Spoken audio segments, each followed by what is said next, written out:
Taking a look at what is happening in Kenya, we are looking at the lessons drawn from their previously ended elections. Voter tallying and vote counting is still happening. At this moment, there is a parallel tallying where the Citizen TV is doing its own parallel tallying. Various media houses are doing parallel tallying, as well as the IEBC is also doing what it is supposed to do. So let us get into the lessons drawn from this Kenyan election system. What are they doing differently from what usually happens in the nation of Zimbabwe, so that we draw some lessons and we prepare as we go towards 2023 elections. The members of parliament, Honorable Tendai Biti, and the CCC leadership, they are there in Kenya observing the elections and learning a lot of things which needs to be done. Let us get into what is really happening in Nairobi, Kenya. Watching you right now who are thinking it's time to celebrate, what do you tell them? Early days, very early days. Let's wait until we get to about 85%, 90%. At that point, then we can start having a conversation of who is leading or not. But these numbers keep changing. Every other second, you see the percentages changing. Yeah.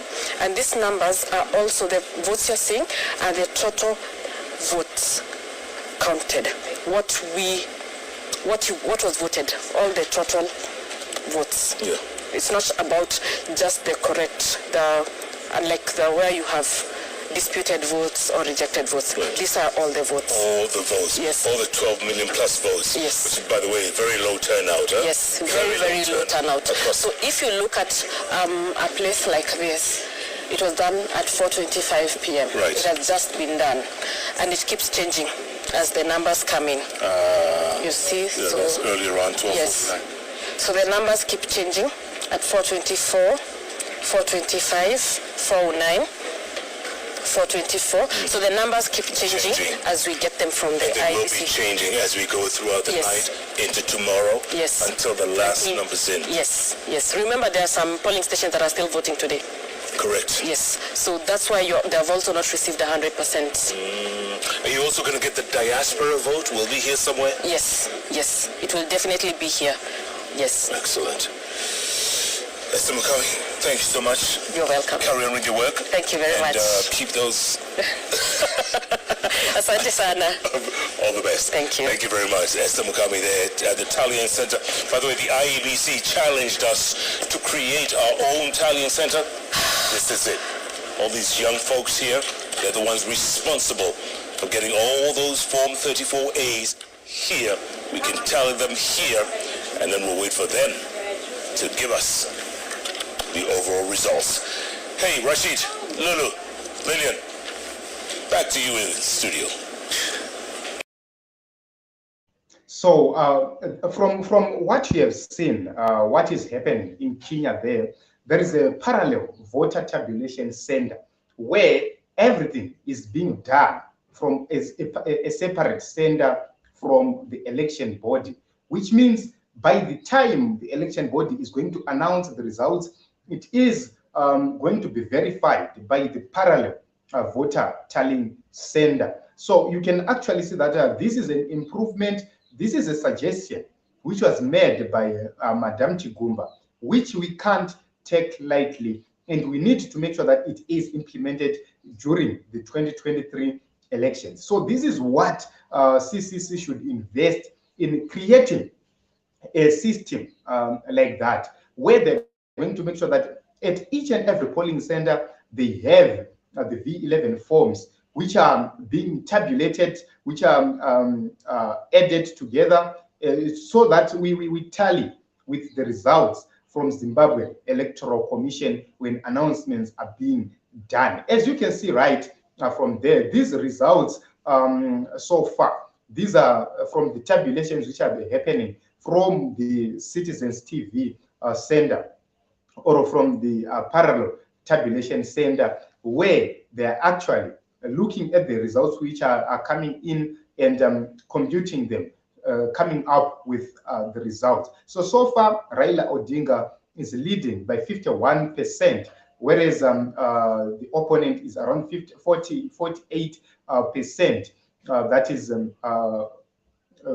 Comrade Ruto is trailing by around 48%. So this is a very, very, very important lesson for the people of Zimbabwe, because we are looking at how other countries are doing it. We are looking at how Zambia managed to beat the ruling party, how Zimbabwe can do it, and we are looking at Kenya.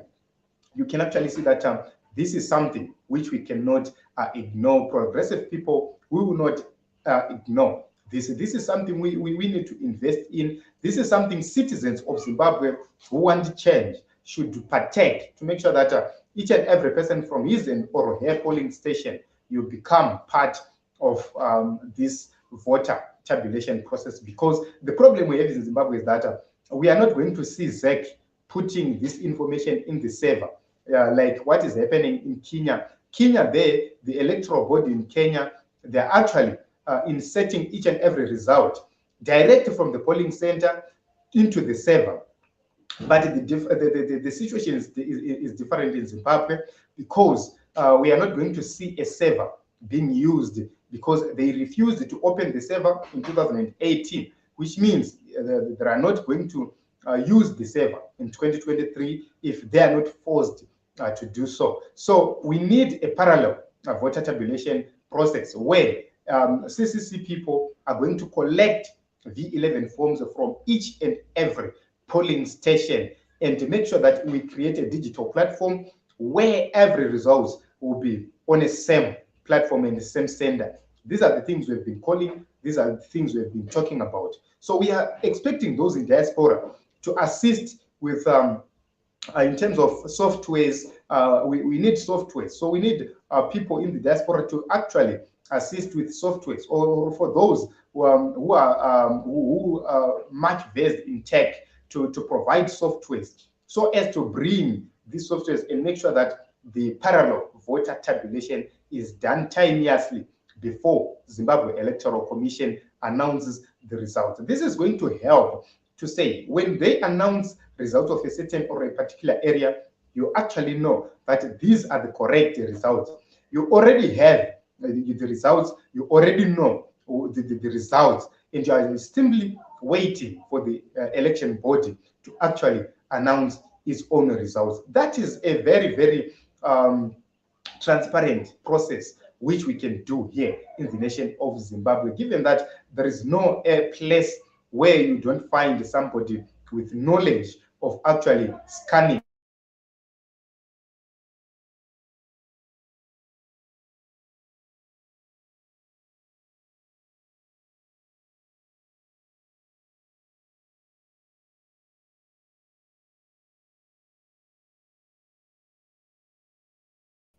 it's going to be very simple and very straightforward, because you just enter the PDF format of the results through straight into the system.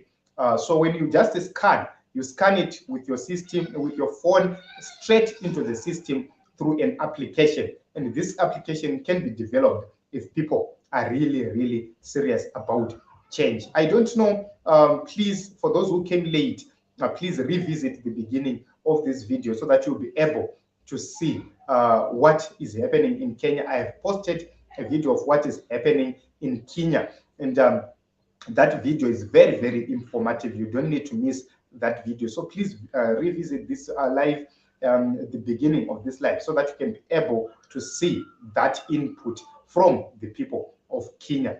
And we are going to continue to cover what is happening in Kenya, giving you updates. So in conclusion, right now, Raila Odinga is leading by 51%, whereas Ruto William is trailing by around 48%.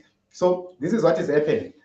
Let us continue to watch and see who is going to be the winner. At this moment, 29% of the results has been counted so far for the people who voted yesterday. As for today, elections are still continuing in Kenya. There are polling stations which are voting today, which failed to vote yesterday because of security reasons. They are voting actually today. So that number has not been accounted for in terms of the voter turnout, in terms of the actual number of voters. At least 12 million people voted in Kenya's elections yesterday, and we are going to see by the end of this day that how many people are going to be to have voted for the Kenya elections. So the projection is around 56% voter turnout, the lowest in the nation of Kenya. And let us look at what is going to happen. Zimbabwe does have around 5.8 million registered voters, and let us see what's going to happen in 2023, the lessons which we are going to take. So the numbers, if you look at the numbers of the Zimbabwean voters, they are at around 5.8 million at this moment, which means these are very, very, very small numbers to deal with.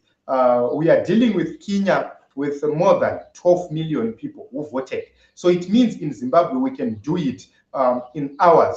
We'll be able to do it because right now they've managed to tally more than 2 million, around 2.5 million, 4.5 million votes already tallied so far in the nation of Kenya. So which means in Zimbabwe with around 5.8 million, we can do it in a day, and everything will be done in 24 hours. The results will be known in 24 hours. So what we need to do is that let us commit our resources, our knowledge, our expertise, and our talent into this 2023 plebiscite. That is the only way we are going to bring change in the nation of Zimbabwe. So I hope that I have been making sense to you. And in Bright Rushija, thanks. Okay, thank you very much, Bright Rushija, for coming. For those who came late, please revisit the beginning of this live program, or let me just play it for the one last time for those who came late, so that you actually see what we are during the Kenyan election. You right now who are thinking it's time to celebrate, what do you tell them? Early days, very early days. Let's wait and until we get to about 85%, 90. At that point, then we can start having a conversation of who is leading or not. But these numbers keep changing every other second. You see the percentages changing, yeah. And these numbers are also the votes you're seeing are the total votes counted. What was voted, all the total votes. Yeah. It's not about just the correct, unlike where you have disputed votes or rejected votes. Right. These are all the votes. All the votes. Yes. All the 12 million plus votes. Yes. Which is, by the way, very low turnout. Huh? Yes, very low turnout. So if you look at a place like this, it was done at 4:25 p.m. Right. It has just been done, and it keeps changing as the numbers come in. You see? Yeah, so that's earlier on, 12. yes. So the numbers keep changing at 4:24, 4:25, 4:09, 4:24. So the numbers keep changing as we get them from the They will IBC. be changing as we go throughout the Yes. night into tomorrow. Yes. Until the last number's in. Yes, yes. Remember, there are some polling stations that are still voting today. Correct. Yes. So that's why they have also not received 100%. Are you also going to get the diaspora vote? Will be here somewhere? Yes, yes. It will definitely be here. Yes. Excellent. Esther Mukawi, thank you so much. You're welcome. Carry on with your work. Thank you very much. And keep those... Asante sana. All the best. Thank you. Thank you very much. Esther Mukawi there at the Tallying Center. By the way, the IEBC challenged us to create our own Tallying Center. This is it. All these young folks here, they're the ones responsible for getting all those Form 34As here. We can tally them here, and then we'll wait for them to give us the overall results. Hey, Rashid, Lulu, Lillian, back to you in the studio.